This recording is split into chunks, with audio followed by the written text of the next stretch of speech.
It turns out, the reason that the hose trick is possible is explained through something called Bernoulli's principle. This states that an increase of a fluid's velocity is accompanied by a decrease of the fluid's pressure or potential energy, basically meaning energy balances on both sides of the equation.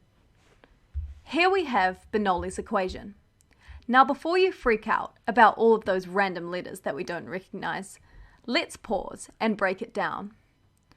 Bernoulli's equation can be split into three definitive forms of energy, all adding up to form a constant, hence the idea that energy remains constant. The first term represents pressure. The second term represents kinetic energy, which is dependent on the fluid's velocity. And the third term represents potential energy, which is the energy stored in a fluid. Notice how the left and the right side look identical. This is because the Bernoulli's equation is drawn from the concept of conservation of energy. Hence, energy in must equal energy out. Bernoulli's equation can also explain how a plane can fly. Have you ever noticed how an aeroplane's wing is more curved on its upper surface than its lower surface? This is to force the air to travel faster on the top of the wing, because the curved surface increases the distance that the air needs to travel.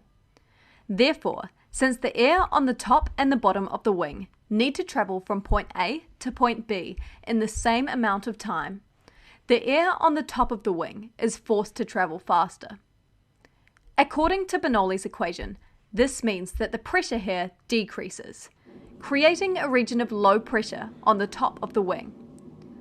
In the same way, the bottom of the plane's wing is flat, which means the air flows slowly here, so the pressure here increases, creating a region of high pressure on the bottom of the wing. Due to this high pressure region, the plane is lifted into the air through the low pressure, enabling it to fly. So you guys are all accountants, right? Let's try to look at this like a balance sheet. I'm sure you're all familiar with the equation of assets equals liabilities plus equity, and at its core, Bernoulli's equation is not very different at all. See, because the two sides of the equations must stay the same. If the assets remain constant and the liabilities decrease, equity must increase in order to keep both sides balanced. In the same way, because the amount of total energy in the fluid remains constant, if velocity, hence kinetic energy, increases, either pressure or potential energy must decrease in order to balance it out.